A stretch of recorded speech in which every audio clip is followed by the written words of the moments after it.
Toute ma vie, j'ai cru que si je parlais moins, souriais plus, faisais toujours mieux, mon père finirait par être fier de moi. Mais non. J'étais la fille qu'on ignorait, jusqu'au jour où j'ai tout changé.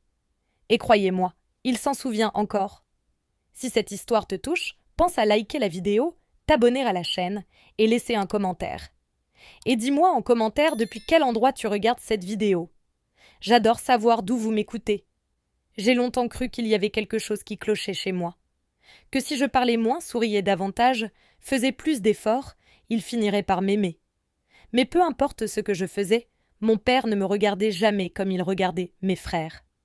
Jamais avec fierté, jamais avec tendresse, juste de l'indifférence. Je m'appelle Camille, et pendant mon enfance, j'étais l'invisible de la famille.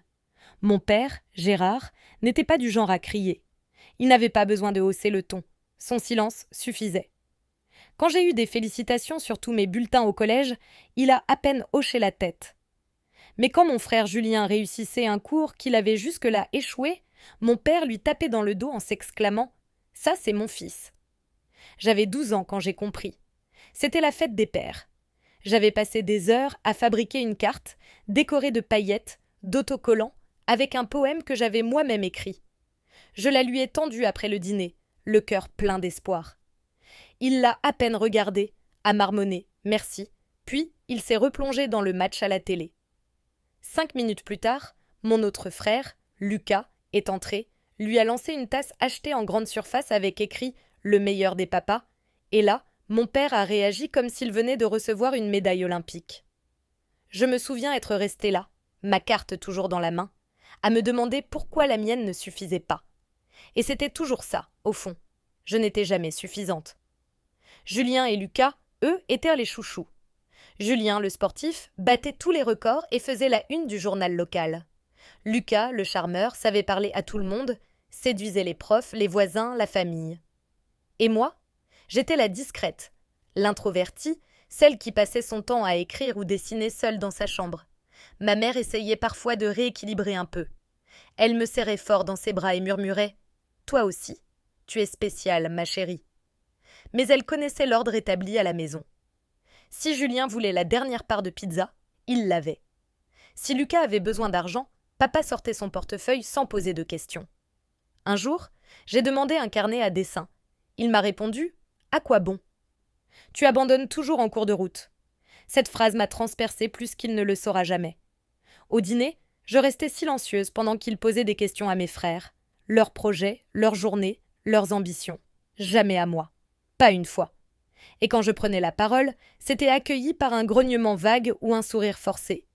J'ai appris à me taire, à ne pas interrompre les étoiles du spectacle familial. Mais en moi, quelque chose grandissait.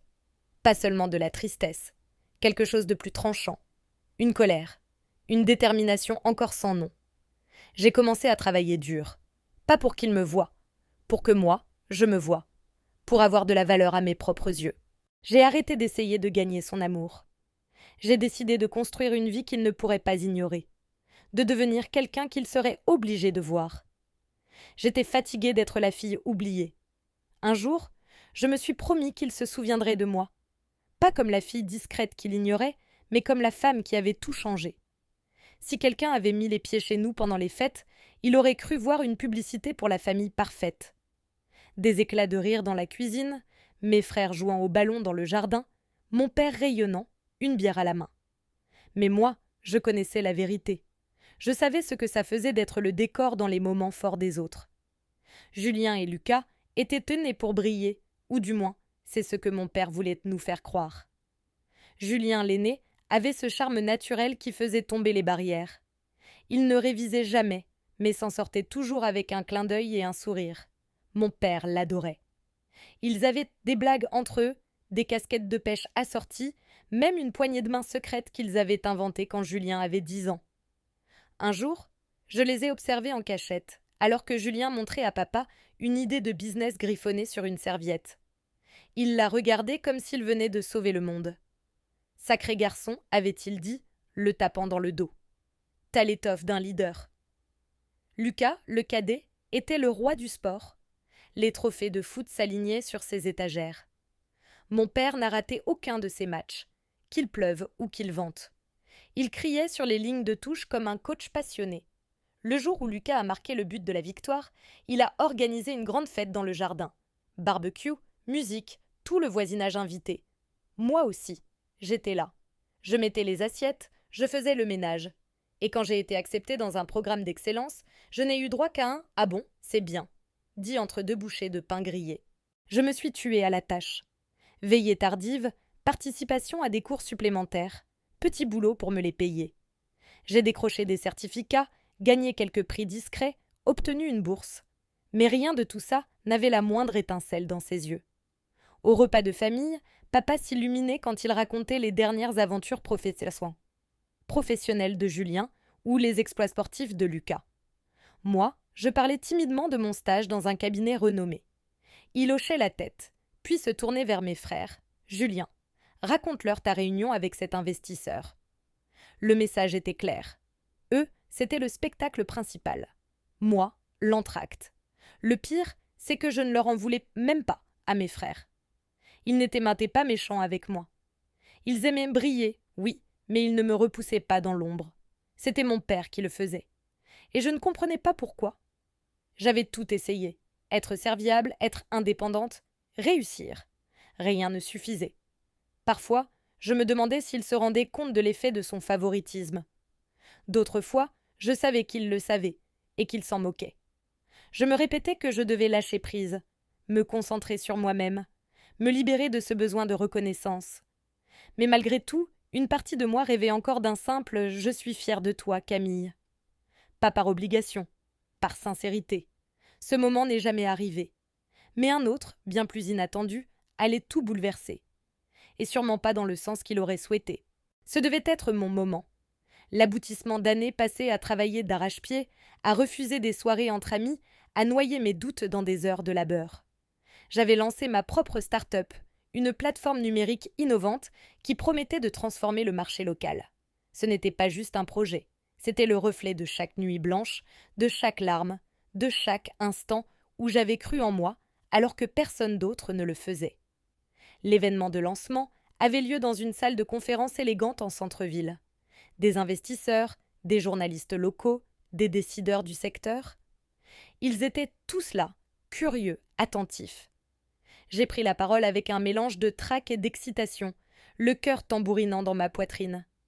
J'ai parlé de ma vision, des obstacles surmontés, de l'avenir que j'imaginais. Et pour la première fois, j'ai eu l'impression d'exister vraiment, d'être vue pour ce que j'avais accompli. Après ma présentation, l'atmosphère a changé. Les félicitations ont afflué, les poignées de main, les mots d'encouragement. J'ai même surpris quelques compliments de la part d'investisseurs chevronnés, impressionnés par mon projet. J'ai esquissé un sourire timide, me réfugiant un instant dans un coin plus calme, juste pour savourer cette bouffée de reconnaissance. Mais cette fierté, aussi intense soit-elle, n'allait pas durer. Quelques jours plus tard, la famille s'est réunie pour un dîner dit de célébration. Une de ces réunions déguisées où l'on célèbre en fait surtout les exploits des favoris. La salle à manger baignait dans une lumière douce. Mes frères sont arrivés comme toujours, confiants, échangeant des anecdotes de réussite. L'ambiance était saturée de cette hiérarchie silencieuse à laquelle nous étions tous habitués. Mon père, Gérard, a pris sa place habituelle à la tête de la table. Les conversations ont fusé, les récits de performance aussi. Puis, comme à chaque fois, il a pris la parole pour raconter les derniers exploits de ses fils. Lucas a marqué son 3e but de la saison, s'est-il exclamé rayonnant, déclenchant des rires complices. Et Julien, alors, ce nouveau contrat ? Félicitations, mon grand. Chaque mot semblait sorti d'un script bien rodé, chaque phrase applaudie comme une réplique de théâtre. J'ai tenté de prendre la parole, la voix pleine d'espoir. J'ai lancé mon entreprise cette semaine, c'était... Mais avant que je ne termine ma phrase, il m'a coupé d'un geste vague. « Oui, on sait que tu es débordée, ma grande », a-t-il dit d'un ton léger, comme s'il parlait d'une corvée sans importance. Un silence gêné a suivi. Quelques regards, mais aucun rebond. Ce moment de mise en lumière que j'attendais a été étouffé net. J'ai senti la colère me submerger. Une colère froide.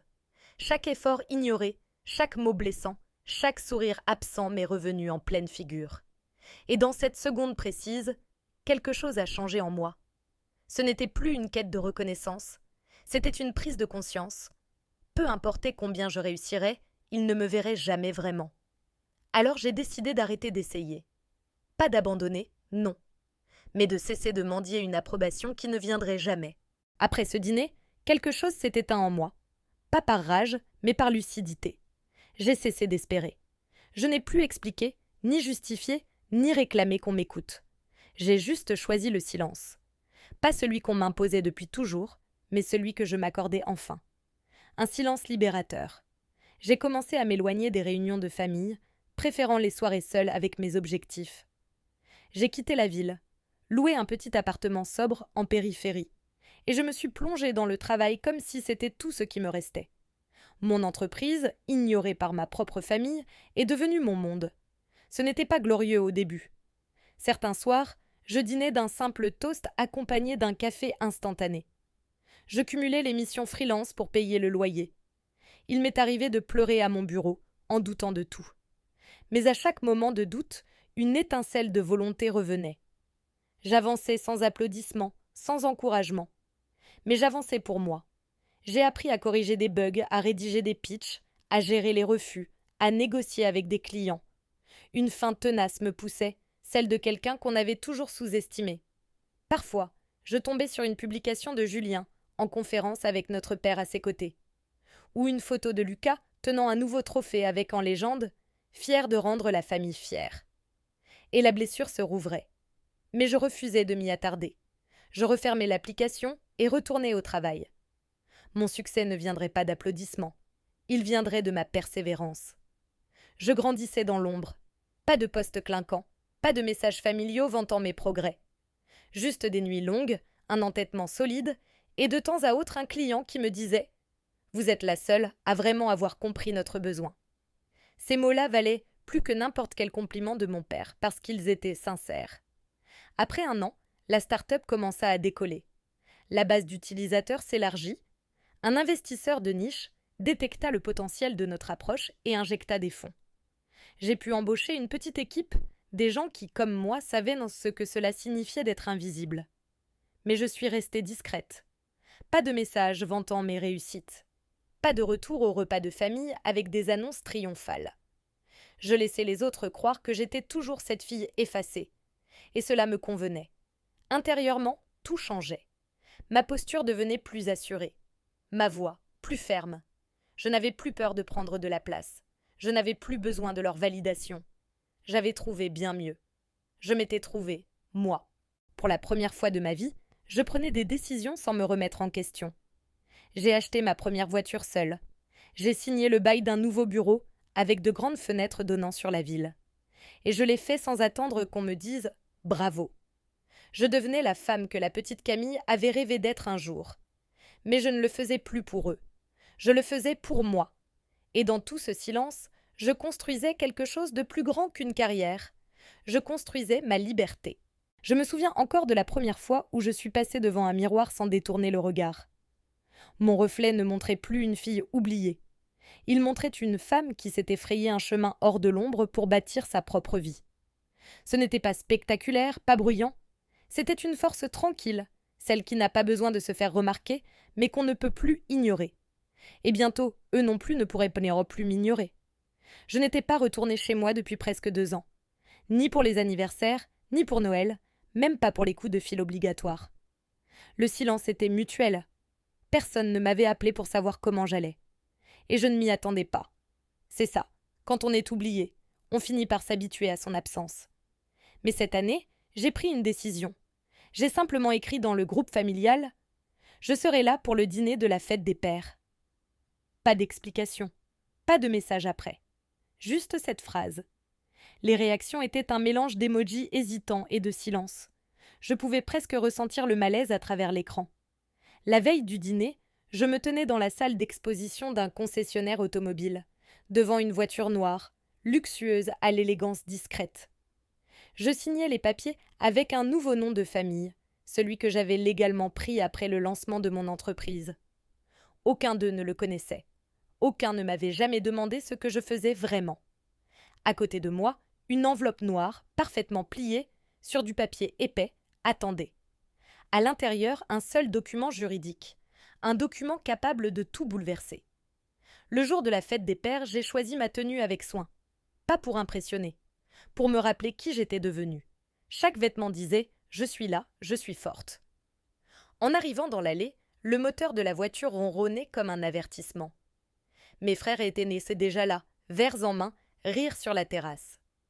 Mon père, fidèle à lui-même, siégeait au bout de la table, le sourire large, incarnant son rôle de patriarche comblé. Il m'a vu, a semblé surpris, puis a souri. Eh bien, regardez qui daigne nous honorer de sa présence. Tous les regards se sont tournés vers moi. Je sentais le jugement, la surprise, peser dans l'air. J'ai répondu d'un sourire poli. « Bonjour à tous, bonne fête, papa ». Le dîner se déroulait comme toujours, rire forcé, petite pique masquée. Julien parlait de son nouvel appartement. Lucas vantait sa dernière promotion. Mon père acquiesçait, rayonnant comme un roi parmi ses fils. « Alors comment ça va au boulot, papa ?» demanda Julien en levant son verre. Il rit. Toujours aussi prenant. Mais bon, tout le monde n'est pas fait pour ce genre de pression. Faut du cran. Heureusement que j'ai 2 fils capables de diriger. Il lança un regard complice à Lucas. Je haussai un sourcil. Rien de subtil. Puis son regard descendit jusqu'à moi, et j'ai senti le moment venir, avant même qu'il n'ouvre la bouche. Et puis il y a la ratée, là, ajouta-t-il, en désignant ma direction avec un petit sourire moqueur, toujours à faire semblant d'être le vilain petit canard.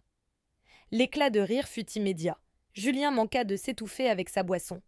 Lucas en riait à s'en taper la table. Je n'ai pas bronché. Mes mains restaient pas reposées sur mes genoux. Je n'ai pas souri. J'ai attendu. Puis est venu mon moment. Quand enfin le silence est revenu, je me suis levée, lentement, avec la même tranquillité que l'on a quand on connaît déjà la fin de l'histoire. Quand je me suis levée, le silence s'est installé naturellement. « J'ai quelque chose pour toi, papa », ai-je dit en le regardant droit dans les yeux. Je suis sortie, laissant la porte entr'ouverte derrière moi. Quelques instants plus tard, j'ai conduit la voiture jusque dans l'allée, son design lisse et noir tranchant avec tout le reste. Je suis descendue, suis rentrée dans la maison et ai déposé l'enveloppe noire sur la table devant lui. « Pour toi, papa. Joyeuse fête des pères. » Des exclamations ont fusé dans la pièce. « C'est une voiture ?» a demandé Julien, plissant les yeux vers la fenêtre. « Attends. Tu l'as achetée ?» s'étonna Lucas. Papa regardait les clés, puis moi, confus. Il saisit l'enveloppe, ses doigts légèrement tremblants. « Qu'est-ce que c'est ?»« Ouvre-la » ai-je dit calmement, la voix posée. Tous se penchèrent alors qu'il dépliait le papier. Son visage ne changea pas tout de suite. Puis ses yeux commencèrent à bouger rapidement. La couleur se retira de ses joues. Sa mâchoire se crispa. « Qu'est-ce que c'est que ça ?» grogna-t-il, me lançant un regard noir. Je lui ai souri, sans rien révéler. « Lis bien, tu verras. » Et je suis sortie, sans bruit. Je suis montée dans la voiture, ai démarré, et j'ai roulé, alors que les cris commençaient à fuser derrière moi.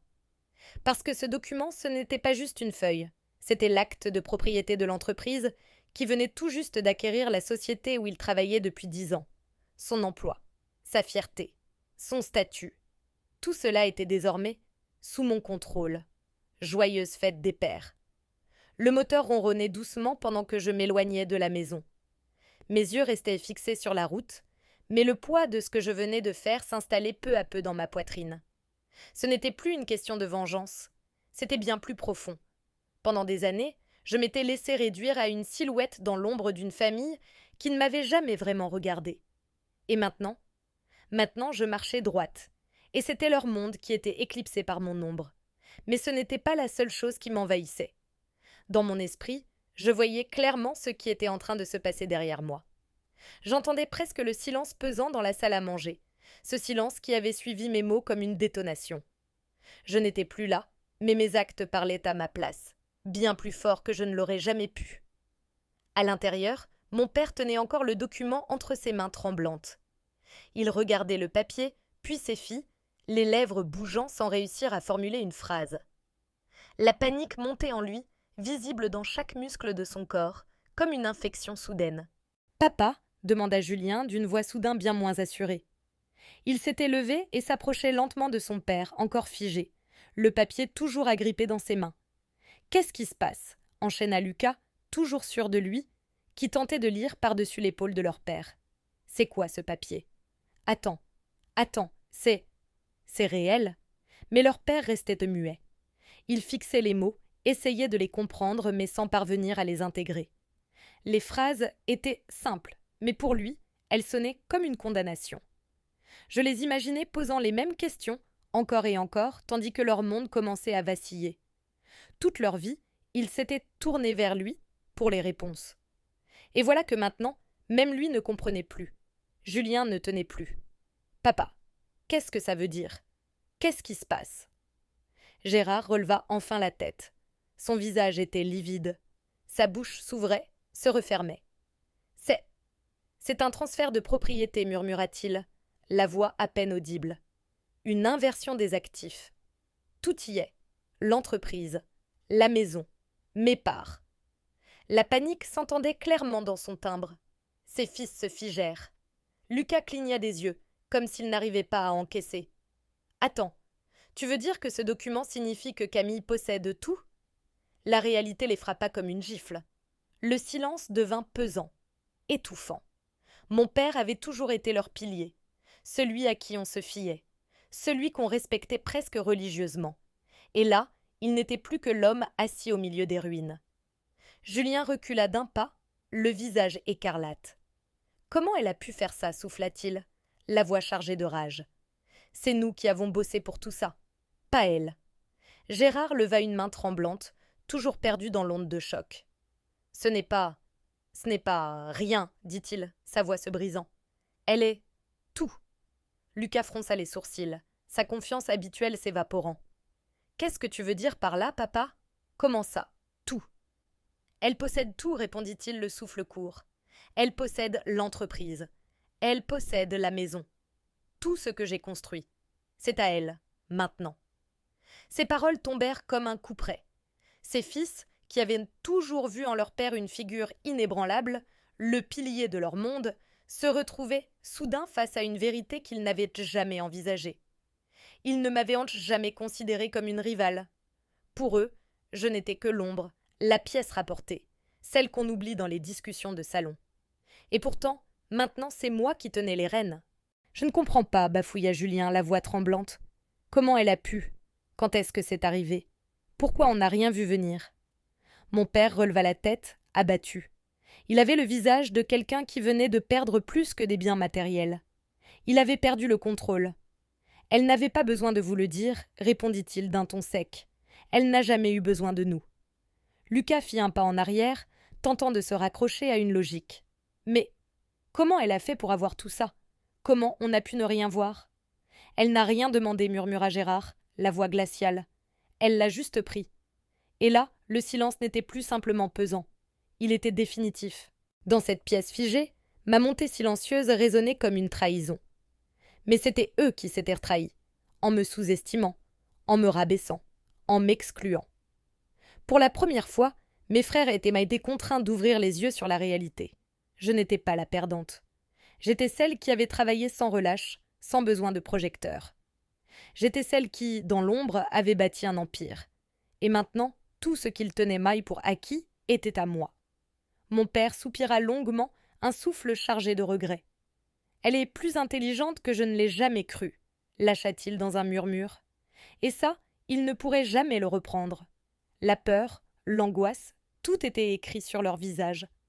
Mais pour moi, ce moment marquait un commencement. Le début d'une nouvelle vie. Une vie où je n'étais plus la fille oubliée.